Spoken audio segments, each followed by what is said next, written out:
Kita akan membahas mengenai 5 hal yang perlu teman-teman ketahui sebelum melakukan tindakan penyuntikan hyaluronic acid filler. Mudah-mudahan informasi yang sharing hari ini bermanfaat bagi teman-teman yang baru mau filler untuk pertama kalinya atau mungkin sudah pernah mencoba melakukan penyuntikan filler namun belum mendapatkan the bigger and complete picture mengenai filler injection. Nah, hal yang pertama yang perlu teman-teman ketahui, tidak semua filler itu sama. Jadi not all fillers are created equal. Untuk diskusi hari ini, saya telah simplify kategori filler menjadi filler yang saya bagi menjadi 3 bagian. Satu filler permanen, satu filler semi permanen, dan satu lagi filler yang kita anggap sebagai biostimulator, bukan filler pada sesungguhnya. Nah, filler yang permanen ini dulu itu populer. Karena kenapa? Pasien berasa ketika disuntikan filler tersebut, hasilnya itu bertahan seumur hidup. Jadi they get more value for the money that they spend.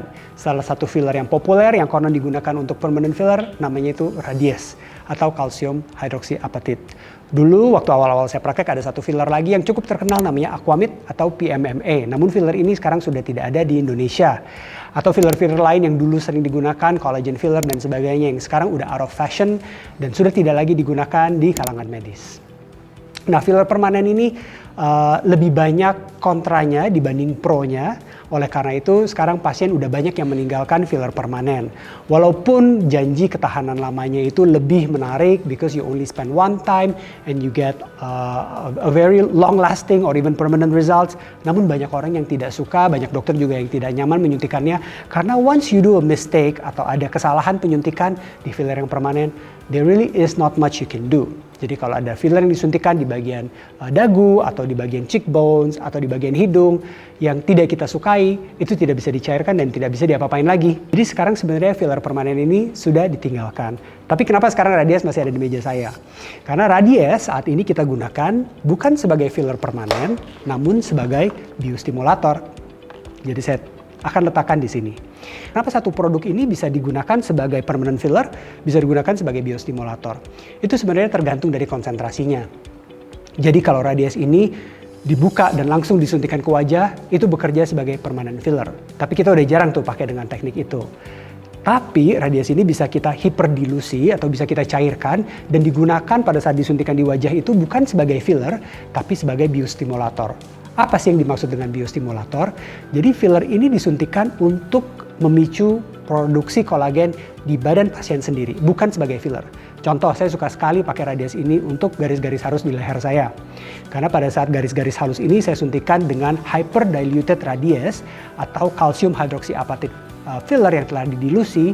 Dia bukan bekerja sebagai filler yang bukan fungsinya untuk mengisi, tapi dia bisa menstimulasi kolagen di badan saya sendiri sehingga garisan-garisan, contoh kayak garisan-garisan halus di leher saya itu bisa lama-kelamaan memudar. Jadi kita gunakan sebagai biostimulator. Kalau teman-teman sering baca-baca tentang filler, di luar sana ada satu lagi yang namanya Sculptra atau poly-L-lactic acid. Itu juga satu biostimulator yang banyak digunakan di dokter-dokter di luar sana. Fungsinya sama, intinya untuk menstimulasi kolagen tanpa direct filling effect. Nah, yang akan banyak saya bahas hari ini adalah semi-permanent filler atau filler yang ketahanan lamanya itu cukup lama tapi tidak permanen. Berapa sih yang dimaksud cukup tahan lama? Nah, konon filler-filler yang di tengah ini semua kita kategorikan sebagai hyaluronic acid filler. Itu tahannya 6-12 bulan. Katanya 6-12 bulan. Tapi sebenarnya filler ini bisa tahan lebih lama dari itu. Yang akan kita bahas nanti ya. Pertama saya ingin bahas dulu tentang hyaluronic acid filler. Jadi setelah teman-teman bisa membedakan tipe-tipe filler, let's say sekarang teman-teman udah yakin mau mengerjakan tipe hyaluronic acid filler, yang kebanyakan itu memang produknya mayoritas adalah hyaluronic acid, bahan dasarnya yang mudah dicairkan. Jadi kalau ada hasil yang kita tidak inginkan atau ada side effect yang mungkin terjadi itu bisa dicairkan. Now the question adalah how much you're willing to spend on your filler. Karena that really depends on your budget. Dan budget juga menentukan dari materials yang kita gunakan. Saya bagi menjadi 2. Jadi hyaluronic acid filler itu ada yang tipenya premium, ada yang tipenya ekonomis. Biasanya tipe-tipe yang premium ini mungkin dari tampilannya langsung terlihat ya, dari box dan packagingnya sudah berbeda. Namun di samping dari itu sebenarnya apa yang membedakan? Saya selalu menganalogikannya seperti flying. When you're flying an airplane, do you choose to fly business class or fly economy class? You will still get to the same destination, you will still get from point A to point B. Jadi kedua filler ini bisa memberikan hasil hidung yang mancung, dagu yang terlihat V-shape, dan bibir yang cantik. You will get the similar result. Tapi the experience is different. Selain dari packaging dan harga yang berbeda, biasanya filler-filler yang kita anggap premium ini itu di manufacture-nya kalau bukan di Amerika, di Eropa. Biasanya itu di Switzerland atau di Prancis. Sedangkan filler-filler yang kita anggap economy filler itu biasanya di manufacture di Korea atau di China. Dari segi produknya sendiri, let's say kita comparing apple to apple. Jadi kedua tipe filler yang konsentrasinya sama atau mirip. Apa yang membedakan antara kedua ini? Jadi biasanya dari segi harga memang premium filler itu harganya bisa 2 atau 3 kali lipat dibandingkan dengan economy filler. Yang membedakan injectionnya sendiri mirip, tapi the user experience sebagai dokter yang menyuntikan itu bisa berbeda. Dari segi kenyamanan penyuntikan filler itu bisa berbeda. Hal lain yang membedakan dari segi branding itu juga berbeda. Jadi the amount of money that the company spend in branding these fillers is so much more than what they spend on this filler. Dan yang menurut saya paling penting yang membedakan kedua ini adalah dari studi dan edukasi. Jadi biasanya with more money, perusahaan-perusahaan ini memiliki budget yang lebih banyak untuk menstudi produk-produk mereka untuk lebih detail, dan lebih banyak studi yang dipublish dan bisa di-share untuk menambah knowledge kepada dokter-dokter mengenai filler-filler dengan brand-brand premium ini dibandingkan dari economic brand. Tapi apakah keduanya bisa memberikan hasil yang sama baiknya dengan ketahanan lama yang mirip?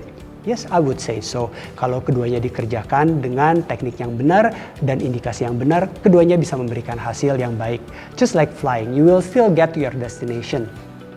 Just the experience is slightly different. Jadi kalau teman-teman sudah menentukan budget filler yang akan kalian spend, apakah kalian akan memilih premium filler atau economy filler, the next thing you have to know adalah after spending that budget, kita kan dari tadi bicara tentang semi-permanent filler. Nah, semi-permanent ini sebenarnya berapa lama? Berapa lama filler-filler ini tahan di wajah kalian setelah disuntikan? Konon kalau dari dulu supplier selalu mengatakan filler itu tahan kurang lebih 1 tahun, 12 sampai 18 bulan. Memang awalnya juga saya pikir tahan 12 sampai 18 bulan. Jadi ada 2 studi terbaru oleh kedua dokter ini. Jadi mereka itu menstudi berbagai macam pasien yang telah disuntikan filler dan diikuti setelah beberapa tahun kemudian. Lalu diteliti bagian wajah yang telah disuntikan filler tersebut di bawah MRI untuk melihat apakah fillernya masih ada di situ atau enggak. And surprise, ternyata filler tahan lebih lama dari 1 tahun. Bahkan ada beberapa kasus yang setelah 6 tahun pun masih ada fillernya di area yang disuntikan. Jadi filler sebenarnya tahan lebih lama dari 18 bulan.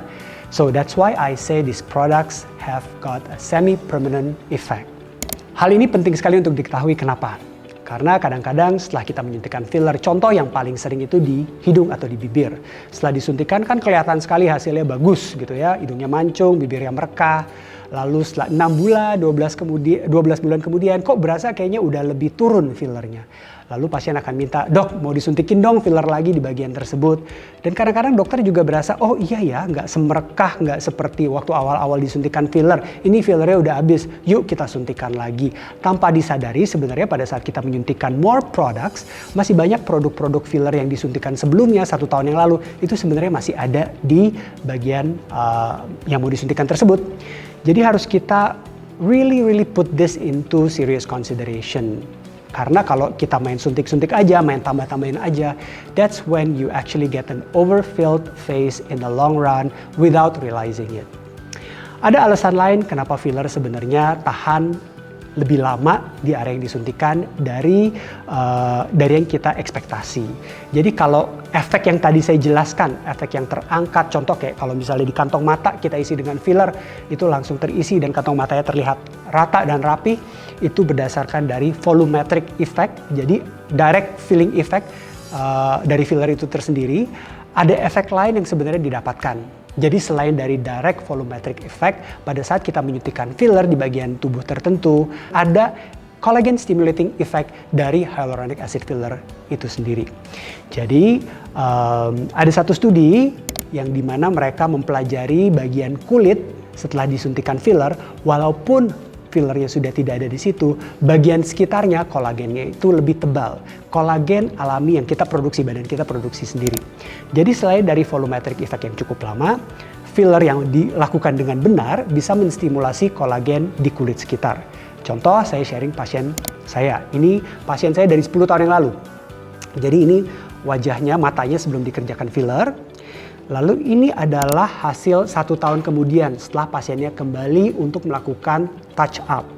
Jadi kalau teman-teman lihat, memang kantong matanya belum hilang secara sempurna, namun sudah tetap lebih baik dari setahun sebelumnya. Kenapa bisa lebih baik? Karena 2 hal.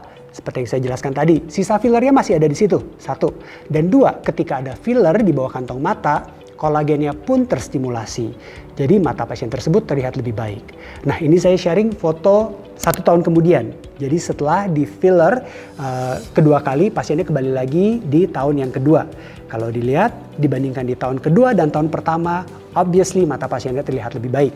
Karena ada progressive effect of the volumetric filling of the filler dan juga collagen stimulation dari HA filler tersebut.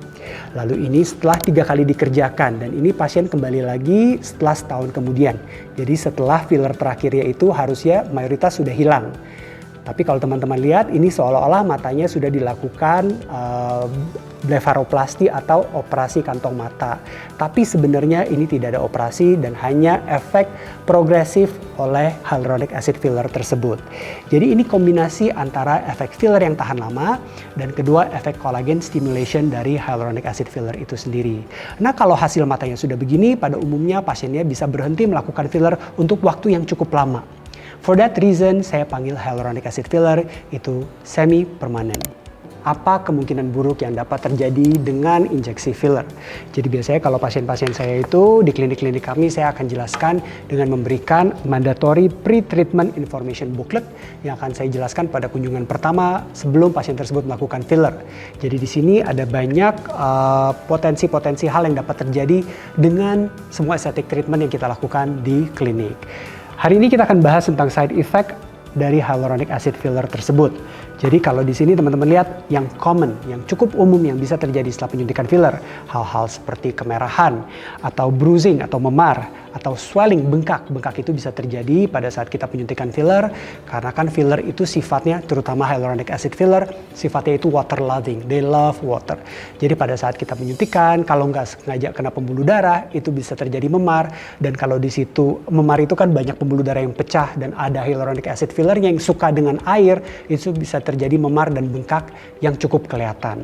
Jadi biasanya saya sarankan kalau pasien-pasien yang ada acara penting, mau pesta dan sebagainya, when is a good time to do your filler, itu biasanya jedahin minimal 1 minggu sampai 2 minggu sebelum acara tersebut.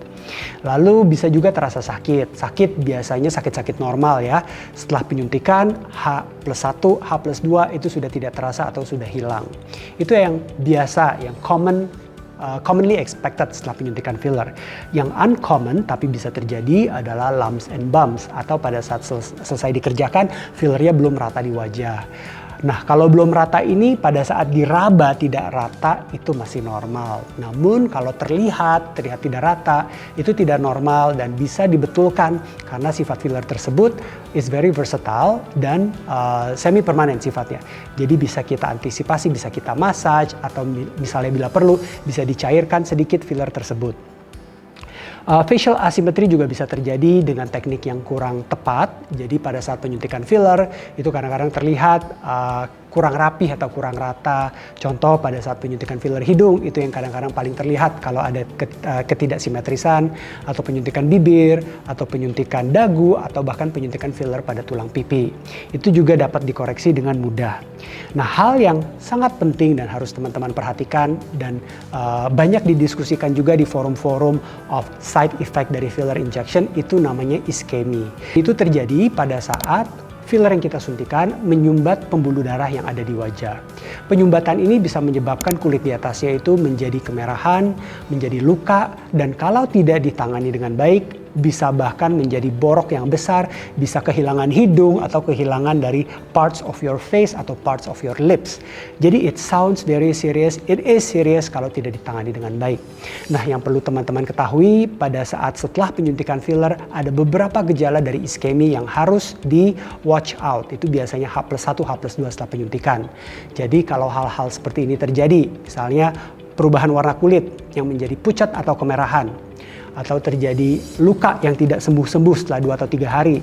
Luka tersebut itu biasanya bisa juga dalam bentuk seperti jerawat atau pustul, atau kalau penyuntikan di area mulut itu terjadi seperti sariawan di dalam mulut.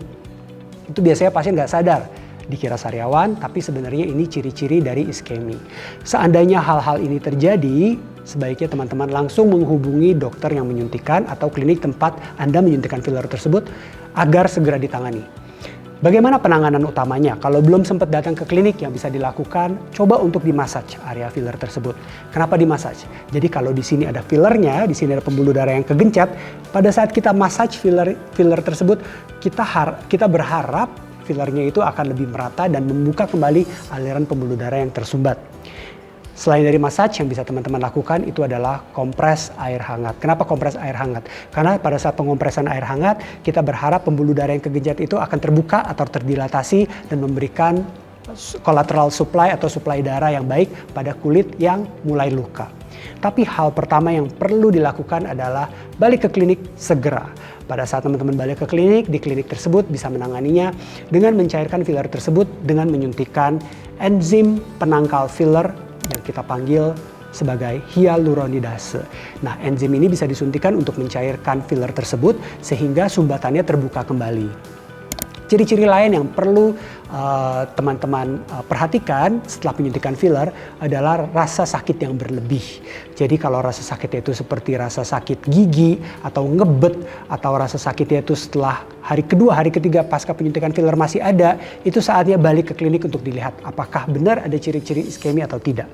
Karena iskemi walaupun serius, apabila ditangani cepat, dicairkan sedini mungkin, itu bisa ditangani dengan baik dan tidak ada collateral damage. Hal lain yang rare, yang langka, yang hampir tidak pernah terjadi tapi pernah dilaporkan di literatur pada saat penyuntikan filler adalah kebutaan.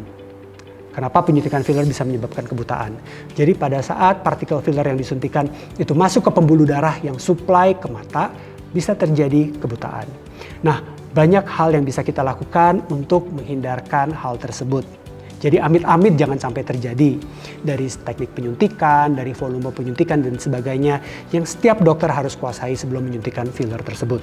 Oke, jadi kan sekarang teman-teman udah mengerti nih tentang penyuntikan filler dan mungkin kira-kira udah tahu filler mana yang cocok untuk kalian. Nah, pada saat teman-teman mau memilih tempat di mana menyuntikan filler, saran saya sebelum mengerjakan penyuntikan tersebut, look at the portfolio of that clinic. Jadi saya nggak menyebutkan klinik tempat saya praktek itu akan berikan hasil yang terbaik karena beauty is subjective, yang menurut saya baik belum tentu menurut teman-teman itu baik, begitu pula sebaliknya. Jadi you have to have the same perception, beauty perception with your chosen clinic or chosen injector. Jadi hal cermat yang harus kalian lakukan adalah check at the injector or clinic's portfolio. Biasanya kalau di klinik kami kita miliki brosur. Ada 2 brosur ini dalam bahasa Inggris dan bahasa Indonesia. Kalau teman-teman tertarik, you can leave your details at the comments below and our team can send you a PDF copy of any of these brochures. Jadi teman-teman bisa lihat hasil-hasil pekerjaan filler yang telah kita lakukan over the years.